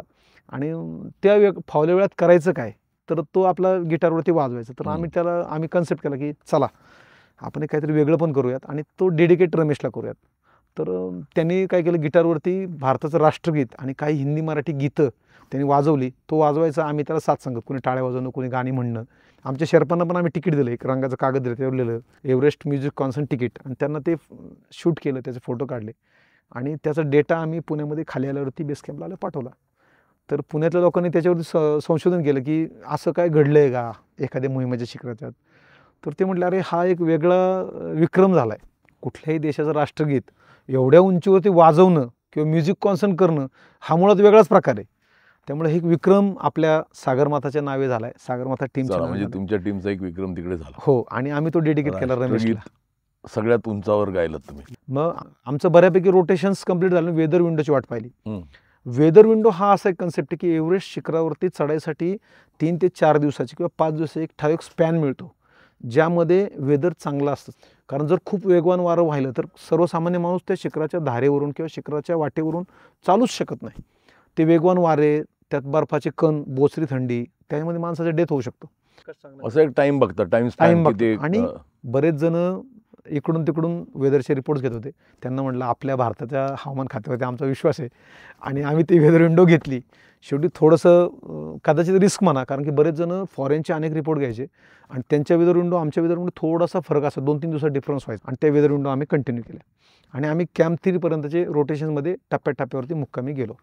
कॅम्प 3ला ज्यावेळेस आम्ही दुसऱ्या म्हणजे त्या फायनल पुशला गेलो वेदर विंडोच्या अगोदर सबमिट करायला, त्यावेळेस मात्र आमच्यासमोर एक मोठं संकट होतं. आमचे जे टेंट लावलेले होते आमच्या शेर्पांनी अगोदर जाऊन, ते सगळे टेंट ॲव्हलॅन्चमध्ये वाहून गेले होते. मग आता करायचं काय. त्यावेळेस तिथंच बाजूला भारतीय सैन्य दलाची म्हणजे इंडियन आर्मीची जी मोहीम आली त्यांचे टेंट्स होते. मग आमच्या शेर्पा गाईडने आणि आमच्या टीमने कोऑर्डिनेट केलं की त्यांना रिक्वेस्ट केली, त्यांनी आम्हाला अगदी मोठ्या मनाने अलाव केलं. त्यामुळे भारतीय सैन्य दलाबद्दल आणि त्यांच्या सहकार्याबद्दल मी निश्चित आयुष्यभरासाठी ऋणी आहे त्या ठिकाणी आणि खरोखर अभिमान आहे त्या गोष्टीचा. आणि त्या कॅम्प 3ची रात्र आम्ही काढली आणि कॅम्प 3 हा जवळजवळ 7,000 मीटरच्या जवळपास होतो. आणि तिथून पुढे मात्र तुम्हाला ऑक्सिजन सिलेंडर लावावा लागतो, कारण की मी सांगितलं जसं वरचं तसं ऑक्सिजन कमी होतो. आणि तितक्या उंचीवरती त्या लोत्सेचं भिंताड, ज्याला लोत्सेचा फेस म्हटलं जातो, तो लोत्से फेस म्हणजे तो लोत्सेचा मुखडा म्हणतात त्याला, ती अक्षरशः एका इन्क्लाइन म्हणजे अशी स्लोपची एक भिंत आहे, त्या भिंतीवरून तिरकं चढत जायचं तुम्हाला 8,000 मीटरपर्यंत. आणि तो कॅम्पच मुळात कॅम्प 3 हा त्या भिंतीच्या पोटामध्ये एखाद्या असं खोबणीत लावलेला. मग त्या लोसचे फेसवरून आम्ही थोडं पुढं गेलं, 7,200 7,300 मीटरवरती ऑक्सिजन सिलेंडर लावला. आणि शेवटच्या कॅम्पकडं, जो तुम्हाला मी सांगितलं डेथ झोन, तिकडं आम्ही मार्गक्रमण केलं. डेथ झोनचं वेदर रिपोर्ट आल्यानंतर डेथ झोनमध्ये आम्ही पोचलो 18 मे 2012. आणि त्या ठिकाणी पोहोचल्यानंतर आमच्या शेर्पाने सांगितलं की आपल्याकडे 2 ते 3 तास आहे, याच्यामध्ये थोडीशी रेस्ट करा, कारण की आता वेदर चांगलं, तर आज रात्रीच आपण समिट पुश करायचं आहे. बऱ्याच मोहिमा काय करतात की एक दिवस तिथं रेस्ट करतात किंवा प्रयत्न करतात त्याच रात्री निघायचा. तर आम्ही सुद्धा ठरवलं, रात्री आम्ही 8:30च्या दरम्यान समिट पुशसाठी आम्ही तयार झालो. रात्रीची वेळ असल्यामुळे कुठल्याही प्रकारचा नॅचरल लाईट्स नव्हती, तर आमच्याकडे हेड टॉर्च असायच्या. अंगावरती ते पूर्ण इक्विपमेंट्स वगैरे लावलेलं, शूज वगैरे घातलेले, आणि पाठीवरती ते आमचं बिराड, ऑक्सिजन, आणि ते लावून मास्क लावून आम्ही रात्रीची चढाई सुरू केली. आणि माझा शेर्पा म्हटलं चलो, म्हणजे आमचा सिंक्रो झालता, तो मला बोलायचा चलो आराम से चलो, बिस्तारे बिस्तारे. आणि चालताना मी पाहायचो की अनेक गिर्यारोहक आमच्या पुढचे थांबायचे, थकायचे, कारण की अल्टिट्यूड तेवढ्या उंचीवरती गेल्यावरती तो थकवा यायचाच.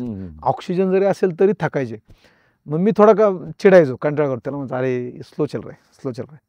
तो म्हणला तुम इंडिया से पूना से हो ना, पूना के लोग ऐसे रुकते का कभी. म्हणलो झालं काय, ओव्हरटॅक करो. मग ठरवलं. त्यांनी मला ग्रीन सिग्नल दिला. मी ओव्हरटॅक करत करत मजल दर लवकर लवकर क्लाइम्बिंग करत बाल्कनी गाठली.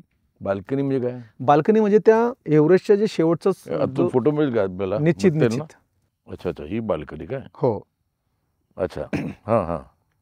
त्या बाल्कनीमध्ये पहिला सिलेंडर तुमचा जो अर्धा झालेला आहे तो बदलायचा, तो काढून ठेवायचा आणि पूर्ण भरलेला सिलेंडर लावायचा. कारण की समिटचं गणित 24 तासाचं आणि ऑक्सिजन 24 तासात तुम्ही सोबत कॅरी करता. कॅल्क्युलेटेड पूर्ण असतं तिथं. 24 तास पूर्ण ऑक्सिजन घेऊन 24 तासात ती चढाई करून खाली यायचं, आणि जर ऑक्सिजन संपला तर पुन्हा माघारी फिरायचं. बाल्कनीहून वरती जाऊन यायला? हां, बाल्कनीहून वर जायला 2 सिलेंडर आमच्याकडे होते. चढत होतो मी आणि माझा शेर्पा माझ्यासोबत, आम्ही दोघंजण चढाई करत होतो. आणि रात्रीचे साधारणतः 3:30, 4, 4:30च्या दरम्यान त्या एव्हरेस्टच्या एका शिखरासारख्या दिसणाऱ्या डोमवर पोहोचलो. मी त्याला म्हटलं समिट आ गया. तो म्हणला हे समिट नाही आहे, ही साऊथ समिट आहे. म्हणजे एव्हरेस्टच्या शिखराच्या खाली आणखीन एक छोटंसं शिखर आहे, त्याला साऊथ समिट म्हटलं जातं. दक्षिण बाजूचं छोटं शिखर. आता समोर दिसतंय ते समिट आहे, आणि तो खरा अवघड टप्पा आहे. आणि रात्रीचा अंधार होता, त्यामुळं चढून गेलं तर ठीक आहे. मग शेर्पा म्हणला अभि आराम से चलो, हमको जल्दी करना है, क्योंकि म्हणजे दिवस उगवायला सुरुवात होणार होती. बेसिकली आपल्या महाराष्ट्रामध्ये किंवा खाली प्लेनला दिवस हा साधारणतः 4:30, 5च्या नंतर तांबडं फुटायला सुरुवात होती. 5, 5:30 आणि 6ला उजडतं. पण आम्हाला एव्हरेस्टवरती सर्वात लवकरची पहाट पाहायला मिळाली, सर्वात लवकरचा सूर्योदय पाहायला मिळाला, कारण की आम्ही जगातल्या सर्वात उंच ठिकाणी होतो. 3रा ध्रुव ज्याला म्हटलं जातं, त्या टॉपवर असल्यामुळे त्या ठिकाणी आम्हाला लवकर सूर्यकिरण आमच्यापर्यंत पोहोचली. किती वाजता? साधारणतः 3:30, 4च्या दरम्यानच तांबडं फुटलं, आणि 4:30, 4:45 तर पहिली रेज, फर्स्ट रेज यायला सुरुवात झाली. आणि त्या रेजमध्ये, एव्हरेस्ट हा दक्षिण उत्तर आहे, त्या रेजमध्ये त्या एव्हरेस्टची शॅडो त्या समोरच्या दिसत असेल ना, पिरॅमिडचा खूप सुंदर फोटो येतो. पहा, पिरॅमिड फोटो आहे एव्हरेस्टचा. अरे फॅन्टॅस्टिक.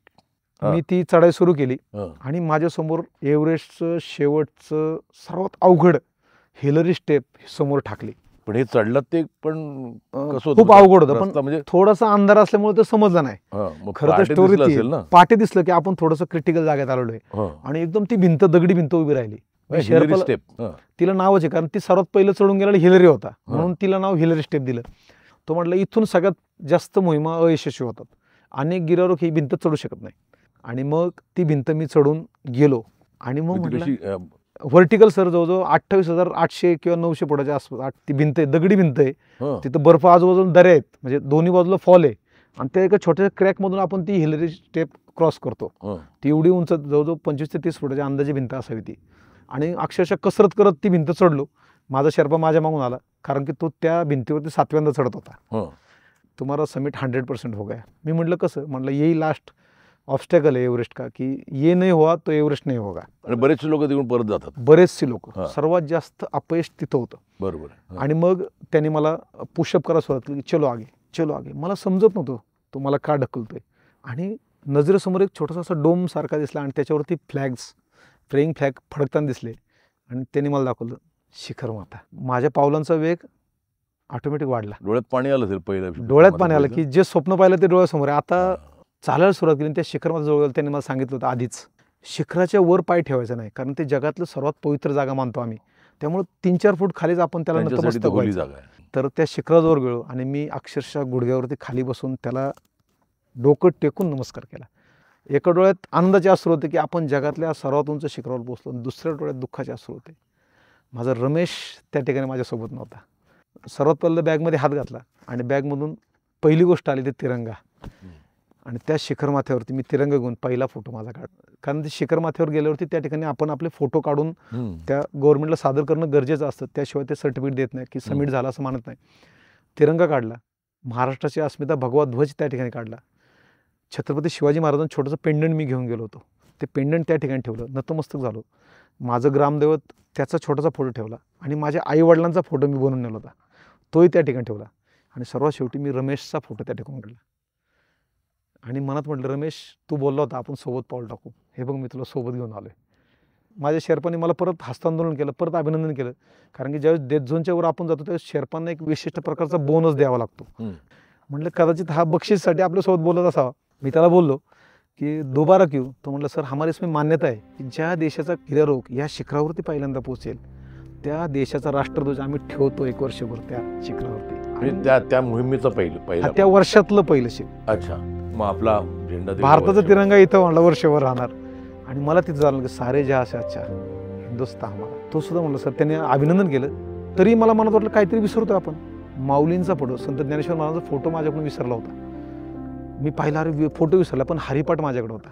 तर विचार केला की ते हरिपाठच त्या ठिकाणी ठेवला तर. ज्या संत श्रेष्ठ ज्ञानेश्वरांनी म्हटले, माझा मराठीची बोल कौतुके परी अमृताही पैजा जिंके, म्हणजे माझ्या मराठीतलं हे साहित्य अमृताला सुद्धा जिंकणार आहे. तर माझ्या या साहित्याने एव्हरेस्ट जिंकलं तर काय हरकत आहे. खऱ्या अर्थानं एव्हरेस्टच्या विजयाबरोबर मराठी असल्याचा आणि वारकरी असल्याचा मला तो खरा अभिमानाचा क्षण होता. आणि मी त्या ठिकाणी ते ठेवलं. एक साधारणतः 15 मिनिटं त्या ठिकाणी होतो. आणि माझा शेर्पा म्हणला चलो आधी रिटर्न जर्नी. थांब, ऑक्सिजनचं पण हे ठेवायला लागतं ना. मी त्याला म्हटलं थांब, मला कळू दे.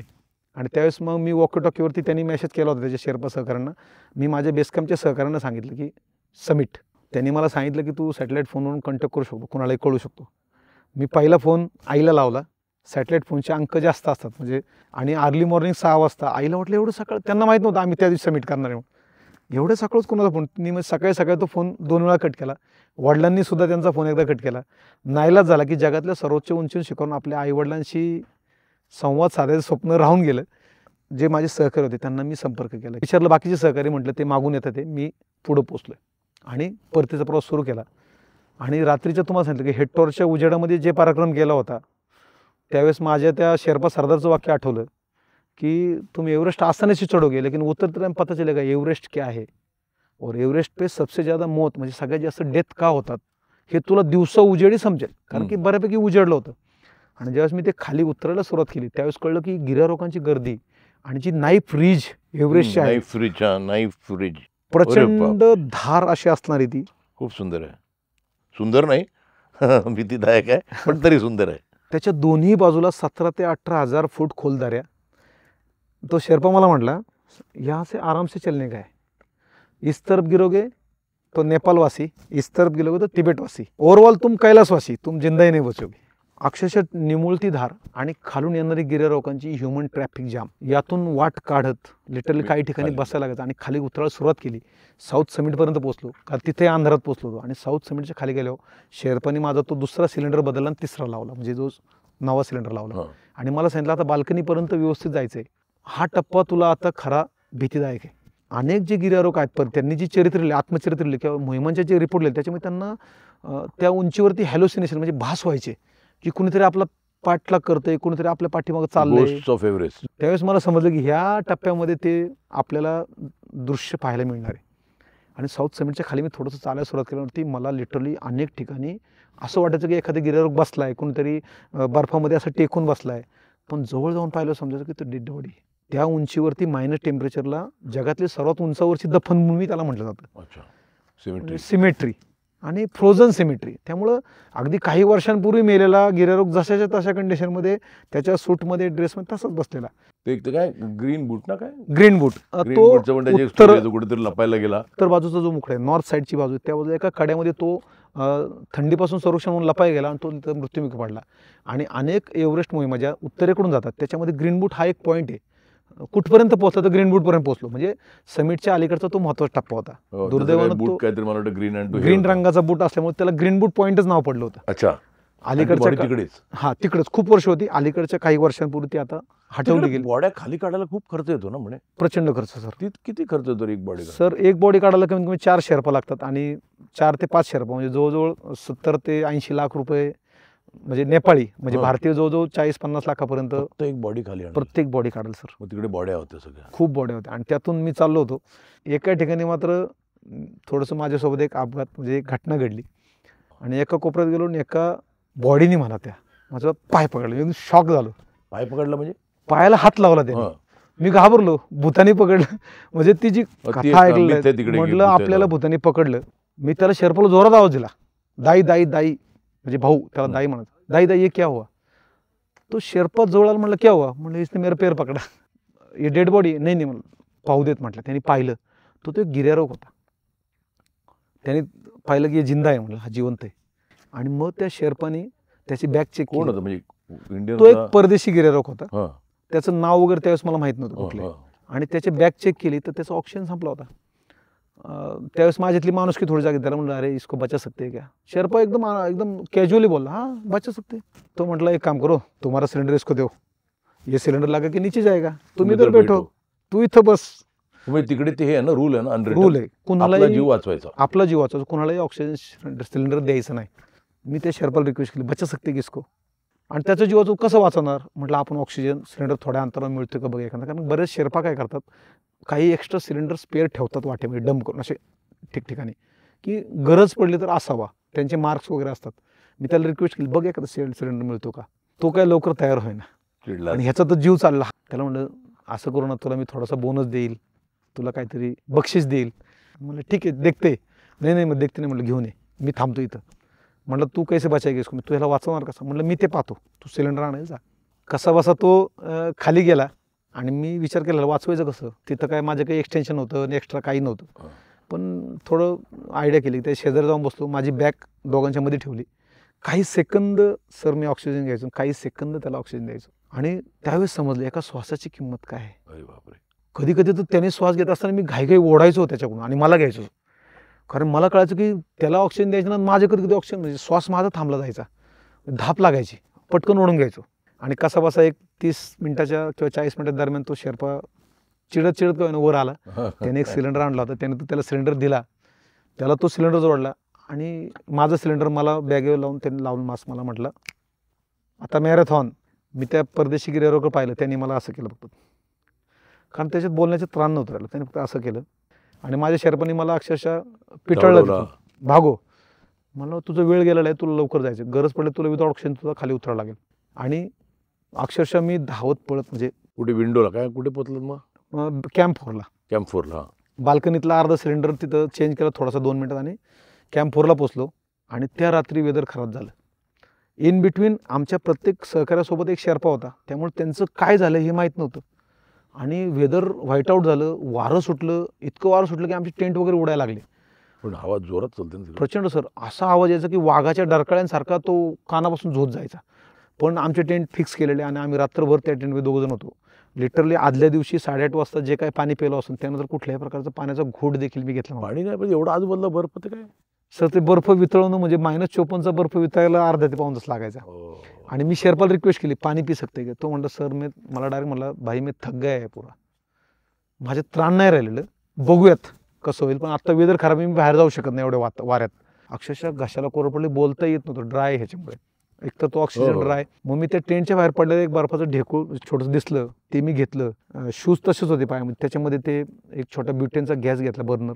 त्याच्यावरती छोटंसं भांडे ठेवलं ते बर्फाचं ढेकूळ त्यात टाकलं आणि ते पाणी तापवलं. पाणी तापायला जवळजवळ अर्धा तास लागला. अर्ध्या तासाने मी माझ्या शेर्पाला उठवलं. म्हणलं ये 1 ग्लास पाणी बनाय. आधा तुम पिओगे आधा मी पिऊंगा. तो असं माझ्याकडे पाहत मला म्हणला अभी तक तुम्हारे में इंसानियत जिंदा है. म्हटलं एखादा पिऊन घेतलं असतं पाणी. मी म्हणलं नाही तू ज्यावेळेस माझ्या शब्दाला किंमत देतो मी तुझी कदर करणं. हे आणला त्यांनी सिलेंडर बरोबर. ते झाल्यानंतर तो म्हटला आता वेदर क्लिअर झाले आणि त्यांनी मग वॉकी टॉकीवर प्रयत्न केला. तर माझे सहकारी देखील तिथे आले होते. त्यातल्या आमच्या एका सहकार्याला फ्रॉस्टबाईट झाला होता. हिमदंश. त्याच्या हाताची बोटं अक्षरशः चढला नाही. चढला नाही. त्याच्या शेवटच्या जो 300 मीटरवरती त्याचा हँडग्लोव्ज उडून गेला. आणि त्यामुळे त्याचं हाताची बोटं लिटरली लाकडासारखी फ्रॉस्टबाईट झाली. ते काय गेली बोटं. ती बोटं तोडली सर त्याची 3 बोटं हाताची तोडली. एक अंगठा अर्धा तोडला आणि त्याला माघारी फिरायला लागलं. आणि बाकीच्या सहकाऱ्यांचं नंतर समजलं की त्यांनी वेगवेगळ्या टप्प्यावर समिट झालं. आणि दुसऱ्या दिवशी सकाळी आम्ही ते वाइंडअप करून कॅम्प 4वरून डायरेक्ट कॅम्प 2ला जायचं ठरलं. माझे जे सहकारी होते त्यातल्या 1-2 थोडासा त्रास झाला होता. त्या वातावरणाचा. हं. म्हणून ते कॅम्प 2ला न थांबता डायरेक्ट ते बेस कॅम्पला उतरायचं त्यांनी ठरवलं. त्यामुळे ते लवकर निघाले. मी थोडंसं थकल्यामुळे मी कॅम्प 2ला पोहोचलो. कॅम्प 2ला पोहोचल्यावरती वॉकी टॉकीवरती निरोप वगैरे दिले आणि त्यांनी सांगितलं थोडी रेस्ट घ्या, जेवण वगैरे करा, कारण की वरती आम्हाला जेवण वगैरे काहीच मिळेल नव्हतं. त्या कॅम्प 2ला आलो, थोडे आवरावर केली आणि त्याच वेळेस तो जो गिर्यारोहक होता, ज्याला मी ऑक्सिजन शिरवतो, हं. तो शोधत होता की मला नक्की सिलेंडर दिला कोणी. तो माझ्याजवळ आला आणि त्यांनी माझा चेहरा थोडासा ओळखला की हा तो आला आणि त्यांनी मला प्रश्न विचारला वाय.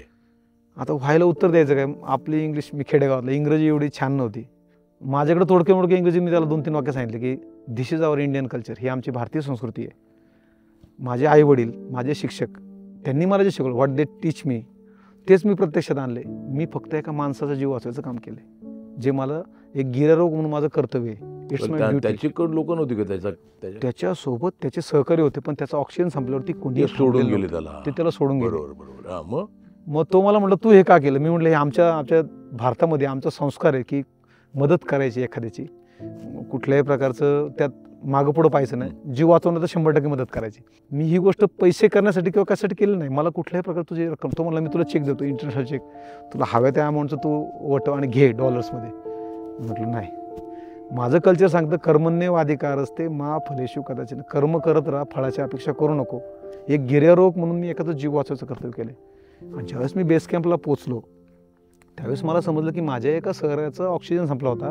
अशाच एका अननोन शेर्पाने त्याचा ऑक्सिजन त्याला दिला आणि माझ्या त्या सहकार्याचा जीव वाचवला ह्याच ट्रिपमध्ये. ह्याच दरम्यान. मग मी परमेश्वराचे हात जोडून अक्षरशः आभार मानले की देवा, मी त्याला मदत केली, कदाचित तू माझ्या त्या चांगल्या कामाची परतफेड माझ्या सहकार्याला मदत करून केली, का कुठल्या गोष्टीचा मोबदला घ्यावा. आणि बेस कॅम्पला पोचलो. बेस कॅम्पला पोचल्यावर तिथं जे तुम्हाला सांगितलं पूजेचं ठिकाण होतं, त्या ठिकाणी गणपती बाप्पाचे आणि रमेशचा फोटो आम्ही छत्रपतींच्या सोबत ठेवला होता की रमेश आम्हाला सोडून गेला, त्याची एक स्मृती त्या ठिकाणी ठेवली होती. त्या ठिकाणी गेल्यावरती मला भावना आवरल्या नाहीत. मी अक्षरशः रडलो त्या ठिकाणी की आज हे स्वप्न पूर्ण करून आलो आहे, हे फक्त रमेशमुळं. त्यांनी दाखवलेल्या वाटेवरून आम्ही चाललो आणि हा प्रवास तिथं त्या ठिकाणी पूर्ण झाला होता. आणि त्या बेस कॅम्पला पोचल्यानंतर सर्वात पहिला व्यक्ती भेटला तो शेर्पा सरदार, ज्यांनी माझ्या नावाला रेड पेननी मार्क केलं होतं. तो आला, म्हणलं सरजी, म्हणलं क्या घासपूस खानेवाला एव्हरेस्ट चढ गया. त्यांनी मला उचललं आणि त्या शेर्पामध्ये तो नाचला अक्षरशः. घासपूस खानेवाला पहिला एव्हरेस्ट पे पोहोच गया. म्हटलं इथून पुढे मी शाकाहारी लोकांची निश्चितपणे सन्मान करेन, रिस्पेक्ट करेन. आणि तो नाचला आनंदाने. तिथून सर काठमांडूत आलो. काठमांडूमध्ये मला तिथल्या गव्हर्नमेंटकडून प्रमाणपत्र मिळालं, नेपाळच्या समिटचं एक मेडल मिळालं. आणि मग पुण्याला यायचं होतं. आणि पुण्यामध्ये आल्यावरती अक्षरशः पुणे स्टेशनला हजारो लोकांचा समुदाय आमचं स्वागत करायला होता. पण ह्यांना भेटलात की नाही मग त्या वडिलांना त्याच्या?